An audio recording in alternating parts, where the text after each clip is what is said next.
Good afternoon, it's 1:30. I'd like to welcome you to the Traffic and Transportation Commission for November 18th, 2024. We'll start with roll call. Commissioner Varnell. Here. Commissioner Littlefield. Present. Commissioner Hale. Here, sir. Commissioner Schuline. Next is Commissioner Wynn, who is not available, and Commissioner George is not available, and Commissioner Cornett. Here. Okay, we do have a quorum. Just for the record to show that Ward 3 is vacant as of right now. All right, we'll go on. We need a motion concerning the approval of the Traffic and Transportation Commission meeting for October 21st, 2024. Motion to approve. Motion by Commissioner Hale, seconded by? I'll second. Second by Commissioner Cornett. Any discussion about it? We have a motion to approve the minutes from October 21st, 2024 from Commissioner Hale, seconded by Commissioner Cornett. Time to vote, please.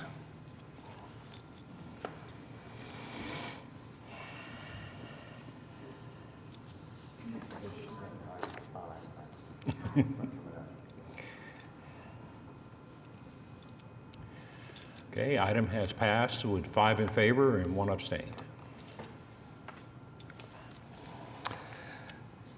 All right, we go now to reports from Traffic Services Division in the Counselor's Office. Sir? All right, you've got our monthly report before you. I do need to give you an update on our list of Commission-approved traffic signals for public funding. At tomorrow's City Council meeting, they will be considering award of 2 of these projects. The traffic signal at Lone Oak Drive and Northwest 150th Street and the signal at North May Avenue and Northwest 192nd are due to be awarded, so those will probably go to construction first part of 2025. And additionally, we have our report on the alternative speed abatement program. At this point in time, we've got an outstanding balance of $4,742.38 of the original $50,000 allocation that was set aside to initiate the program. That's my understanding of looking at refunding the program in the neighborhood of about $100,000, I believe.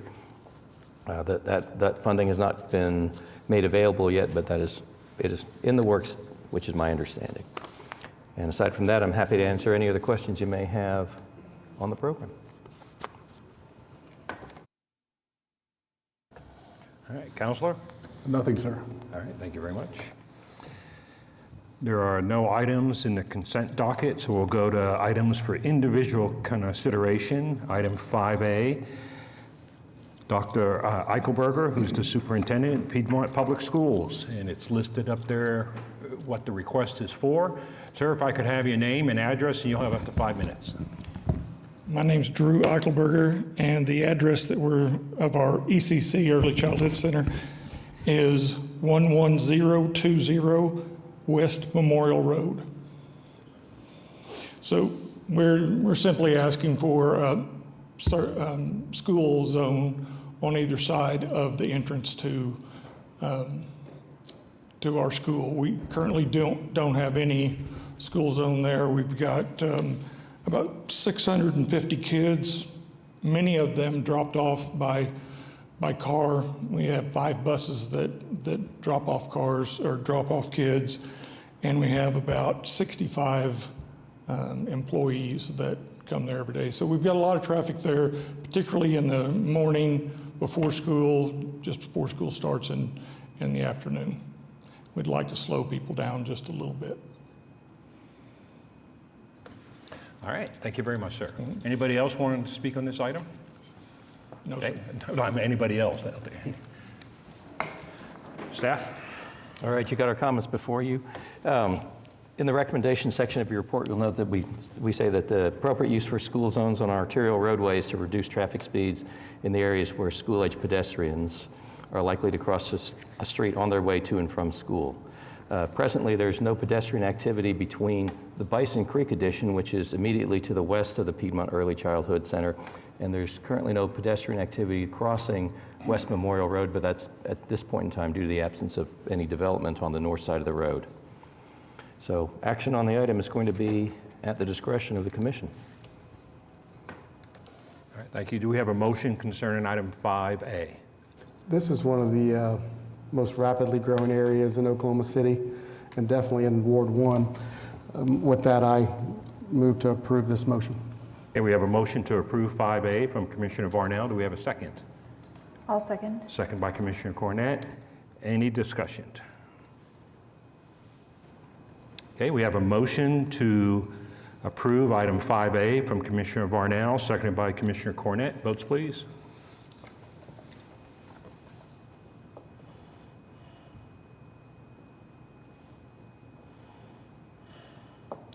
Item has passed with all 6 in favor. All right, thank you, sir. Thank you, Doctor. Okay, we go on now to item 5B, Jake Brown, all-way stop control at Ethan Mark Drive and Northwest 118th Street. Anybody here to speak on item 5B? Yes, I. Hi, if I could have your name and address, and you'll have up to 5 minutes. Hi, yes, my name is Louis Dennis, and I am at Nichols Creek at 11817 Corey Nicole Lane, and I'm here on behalf of Nichols Creek Community and Jake Brown. So I wanted to start with about the always stop sign intersection at Northwest 116th and Ethan Mark. While we understand you may not meet the requirements to get an always stop sign at this intersection, there are some extenuating circumstances that we would like for you all to know about. One, we are expecting a higher volume to increase another 300 plus homes that are built by the developer when these new sections are opened in the development sometime next year.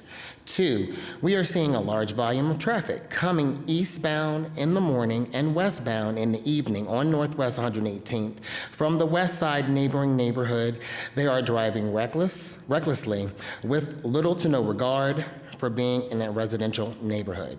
We have also observed that since the white lines were added at Northwest 116th and Corey Nicole Lane, that there have been a major improvement in the observation of the always stop sign, and we're wondering if you could also get them installed at the intersection if approved.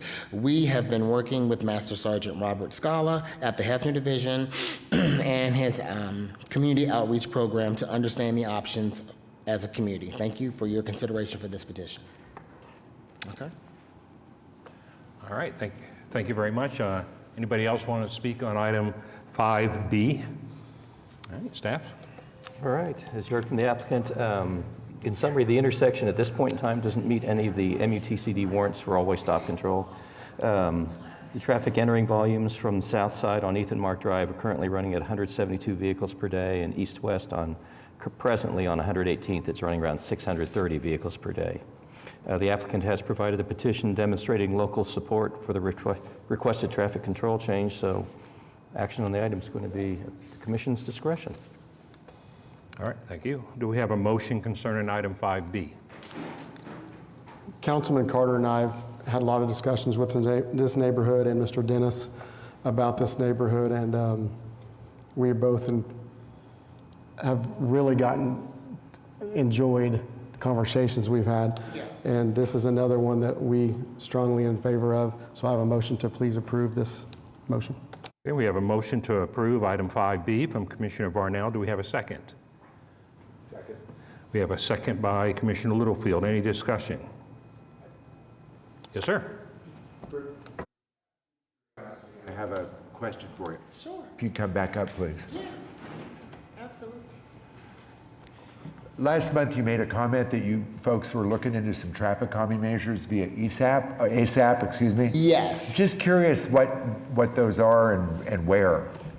You talking about the Alternative speed abatement. the speed abatement? Yeah. Traffic. So what our plan is, some want them and some don't, and we understand that.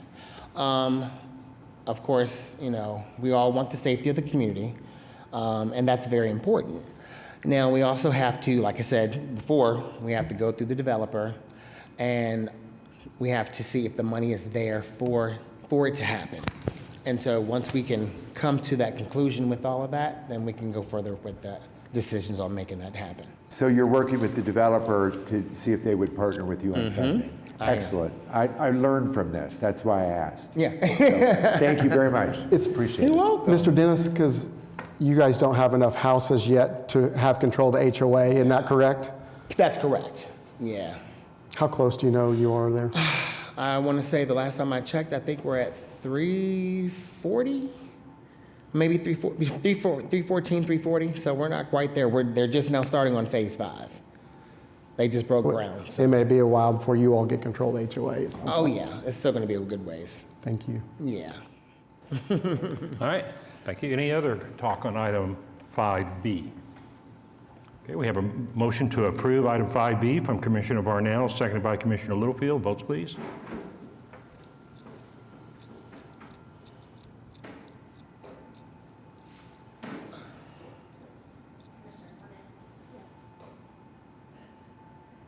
Thumbs up, thumb down, thumb up. All right, all 6 in favor, item has passed. Okay, and then staff, their request to have the white line at the four-way stop. Stop bars, we'll have those added at the same time that the signs go up. Is that a normal thing to put the white line, or is that something that's added as kind of needed, looking at the intersection? Typically, in most residential areas, it's optional and it's not ordinarily done. But if there's an interest from an applicant to have something like that done, we'll take care of the time of original installation. All right, very good. Thank you, sir. Okay, we now go to item 5C, John Cook, always stop control at South Frisco Road and Southwest 59th Street. Do we have anybody here to speak on that? Okay, nobody here to speak on that. Staff, do you have input? All right, you've got comments before you. This particular location does not presently meet any of the warrants for always stop control. Rural intersections like this, it's not uncommon and it's not unexpected for drivers to encounter always stop at intersections of this particular type. So action on the request is going to be at the discretion of the commission. And if you look at the aerial that's up on the screen currently, you can see that as far as traffic controls on Frisco Road goes, there are no always stops. Frisco Road is typically stopped at the side streets, but along Southwest 59th Street, there is an always stop 1 mile to the east and 1 mile to the west of this location. All right, thank you very much. Do we have a motion concerning item 5C?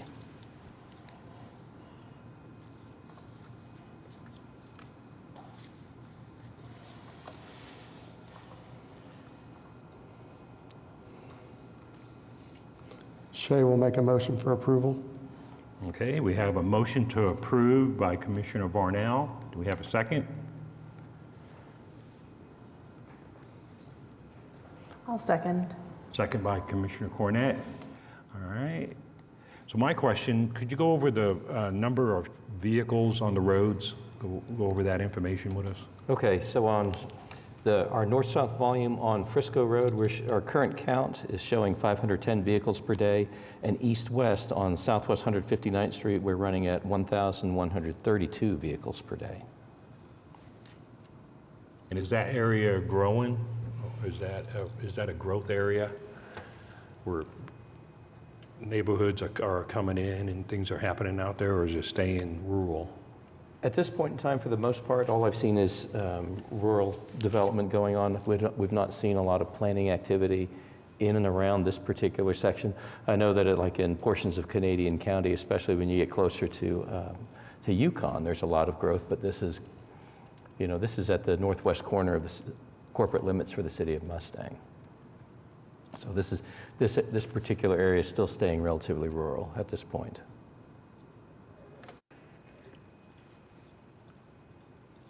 All right. Any other talk on item 5C?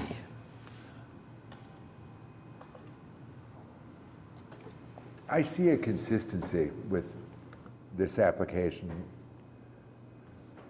along Southwest 59th Street with the mild sections having four-way stops. I could support it from that point of view. All right. Any other talk on item 5C? Okay, we have a motion to approve by Commissioner Varnell, seconded by Commissioner Cornett. And we're ready to vote, please. Item has passed with all 6 in favor. Okay, we go on now to item 5D, Gary Taff, to remove parking controls from the east side of North Robinson Avenue between Northwest 12th Street and Northwest 13th Street. We have anybody here to speak on this item? Sir, if I could have your name and address, you'll have 5 minutes, and then fill out one of these when you're done, please. Sure. Yes, my name is Gary Taft. I'm at 1324 North Robinson, and we have a petition to move the parking signs. We have been using this for probably, I'm gonna say 15 years for our tenants along that curb. And before then, we've been there 25. We used it for our personal cars. So it doesn't really affect the businesses across the street. They all have their own parking. And the ones on the east side of Robinson, they also have a gated area all the way down to the church. So it doesn't really affect anyone there. And there's only one parking slot in front of the church, you know, for Sunday at church there. So it really doesn't put anyone else out for parking if we get to utilize that area. Because now, if you look, there's nobody parked up and down the street. And they just started writing tickets. So we're here to try to get the signs removed from that area just so we can utilize that. And it's like everybody else downtown. Parking is a problem. It's a hindrance, you know, to get people to come downtown. So I'm wanting to open that, to utilize it as we've used it for 20-some years. All right. All right, thank you very much. Okay, staff input? All right. Just to give you a little background, time of day and day of week parking controls to regulate the parallel parking lanes on Robinson Avenue from 13th Street to Northwest 7th Street. Our records show that these parking controls have been in place since December 4th of 1999. Mr. Taft is requesting just removal of the controls only on the east side of the block of Robinson between Northwest 12th and Northwest 13th Street, in which there are 7 parallel parking spaces.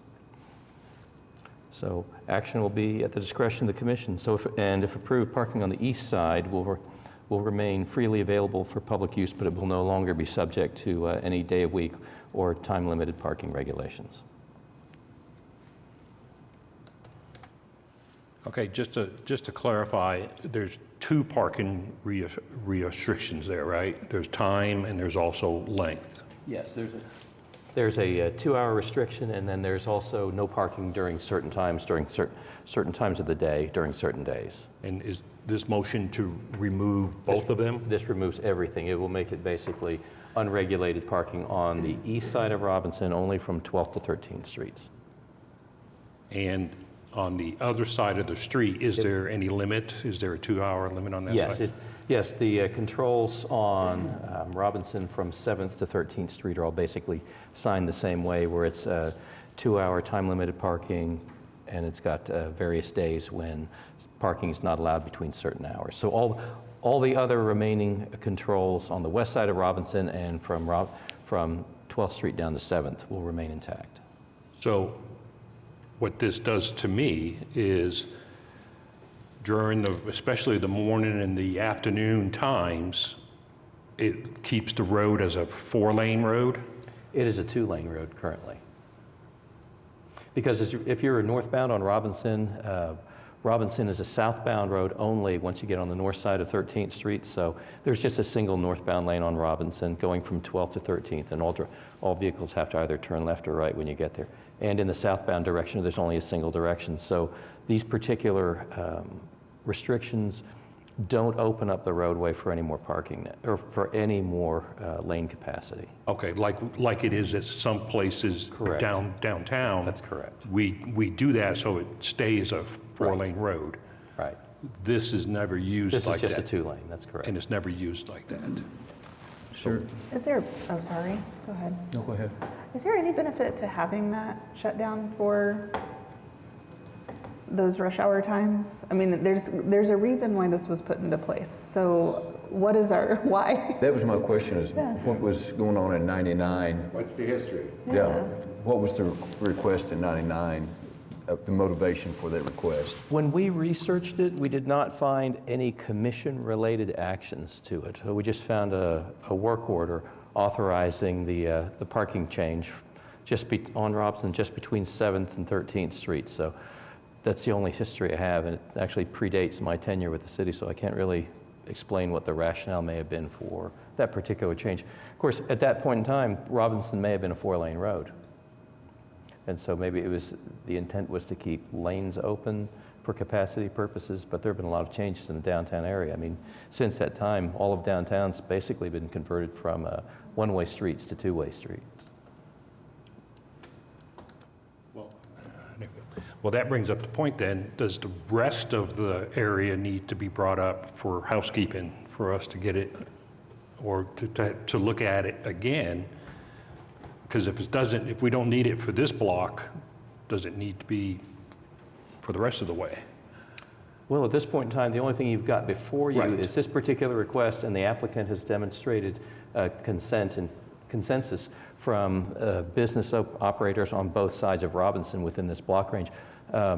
South of there, perhaps business operators prefer to keep it the way it is. We've not been approached by anyone else to make any changes further to the south. Okay. Yes, sir. My curiosity, and this is for the benefit of citizens, when this happens and it becomes unmetered, unrestricted, time-restricted parking, there's still an ordinance, though, that you can't park your car there and leave it for 5 years. Isn't there like a 72-hour vehicles have to be moved kind of ordinance or something? I believe for the downtown area there is, yes. Okay. Just so that folks are aware of that when this change happens. Well, then, let me just ask the same question again. The other side of the street, does that have 2-hour limit parking? It does. Because we want to flow traffic to the businesses. That's why we limit parking. Yeah, and like I said, this particular change has been, or control has been in place since December of '99, and there's probably been a lot that's changed in the downtown area since. So it may be that other businesses come before the commission seeking to have, a change of this nature expanded. Okay. Yes, sir. Do you have a comment on that? Just to let you know, on the west side of 13th, on Robinson, the business down through there on the west side, there is no parking marked down that street now because there's 2 businesses, then there is a gated area for parking, then there's the new blue building right there, and then there's another parking lot. So I don't know why there's signs on that side. There's really not any marked parking because the only space in front of the little blue building now, there's a fire hydrant right there. So that eliminates any 2-hour parking on that side because, the businesses all have their own parking on the west side. So let me just ask you the same question then. You don't want to have 2-hour limit parking on. Right. You want it to just be open for all day? Open, and I realize. No, sir, if you could get to the mic. I'm sorry. Okay. But on 13th now, there is 4 businesses around the corner there by my store. And they take up all of that parking, and development is fixing to happen across the street. So there's no place for my tenants to park for a period of time. I don't know what we'll do. But Right, so there's nothing in that area that you would want to flow park in? It's okay to have somebody park for 5, 6 hours? Right. If somebody else Okay. parks there, that's fine. You can't, you got it. run up against whatever. But basically, there's 3 slots back from the flower shop. I think there's just 3 there. And then there's an opening for a drive, and then there's one more little space there, but it's not marked. And then I think there's 2 in front of the church. So it may be 5 parking spots altogether, but that 3 really helps my tenants in my building have a place to park. So I keep tenants. No, got it That's now. my concern, is keeping what I have. I'm not asking for, No. anything else. I'm just asking to keep what I have existing right now. Yes, sir. You know, it may change in the end. Parking downtown it's a mess. You know, and I do notice the people over by Tesla, that's open parking. Some of those people, those cars are there for a long period of time. You know, that may happen. I don't know. But I have to try to see protect what I have. Yes, sir. So, Okay. So thank you for the talk on it to make it clear what we're asking. Okay. Do we have any other questions on the staff input? Okay. Do we have a motion concerning item 5D? Okay, we have a motion to approve 5D from Commissioner Schuline. Do we have a second? Second. Second by Commissioner Hale. Any discussion? Okay, we have a motion to approve by Commissioner Schuline, seconded by Commissioner Hale. Can we have your votes, please? All right, item has passed with all 6 in favor. Thank you for your time, sir. I'd like to say one more thing. Come on up. We are at comments from citizens. This lady right here makes this whole thing a lot easier. Believe me, it's a big deal when you get to speak with her. She makes this happen easy. So, thank you. Okay, we have to make sure that this was on tape. All right. Nobody else out there for comments from citizens, so we'll go now to item 7, reports and other items from traffic commissioners. Go to Commissioner Varnell. I've got nothing this time. Thank you. All right, Commissioner Littlefield. Yeah, I have to say something. Because of all of you, I know where there are the 2 of the fattest, happiest squirrels on earth. So thank you very much. All right, we go, as we talked about, Ward 3 is vacant, so if you're out there and you're in Ward 3, happy to have you come on up. We'll go to Commissioner Hale. I'd like to express a little concern that I have about an intersection that I go through occasionally. That's the intersection of Southwest 36th and South Walker. That a couple of years ago was changed from a 4-lane road to 2-lane with bicycle lanes going north and south. And that's great, other than the fact that when that occurred, it knocked out the left turn lane going east or west. I caught that the other day during school let out, and the traffic was backed up about 8 blocks in each direction due to it being narrowed down to 1 lane going south, 1 lane going north. And I think that this is something we probably need to take a look at. I'm not sure that we did the right thing for the easy flow of traffic whenever we decided to put some bicycle lanes in this particular intersection. That's nothing against bicycle lanes as a whole, but at this one particular intersection, I don't think it really serves the public well. Right, and so what you're saying is they took away the protected left lane, which had a left turn signal, or? If I remember correctly, there was 2 lanes north, 2 lanes south, and you could be in the inside lane to turn. There was not a dedicated lane. There's not enough room for a dedicated lane, or they would have been able to maintain that. So what happens is people want to turn left and then on both ways, and because there's a green light, the cars are just going through, and they just can't get in for the turn, and the light cycles, and it just gets into a...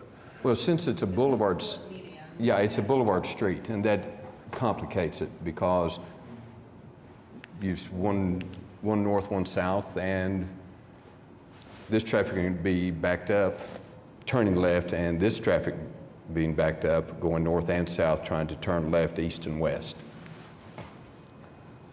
And if you stayed with me on that, thank you. No. It's the final connector for the bike lane down the Grand Bike Trail. And so it is that final piece that gets it connected, but it's a split median, so if you get stuck, the timing, you might look at the timing, to be honest. at the Grand, which is 36 Walker, because people get stuck in that middle part, If- in the median part, If we, if they're trying to go left. if it would be possible to move the beginning north, just to get away from that boulevard, that should take care of that, because if it's back to 4 lanes, then you would have a turn lane, and the outside lane should still be able to continue. But if possible, if we could move that, the beginning of the bicycle lanes to the north of Southwest 36, that could alleviate that problem. Because it goes right straight through that median, like the bike lane goes through the median. Well, and just immediately south, it goes back to 4 lanes. If we could move that to the north, that should take care of it. And that's all I have today. No, that's very good input. Here to help. All right, we go to Commissioner Schuline. Okay, Commissioner Cornett. Nothing else for me, thank you. Okay, very good. Staff, do we have anything else? Nothing to add. Counselor, anything else? No, sir, nothing. Captain? I have no report. No report from the captain? Okay, the only thing I have is, remember, next month is December, and we do our 3rd annual Christmas sweaters, okay? It's serious this time, okay. He actually thought we were joking last year. He's like, I'm not wearing it, and they're gonna show up and make fun of me. You'll make fun of me. All right, any other business? Anything else, ladies? We good? All right, we're adjourned.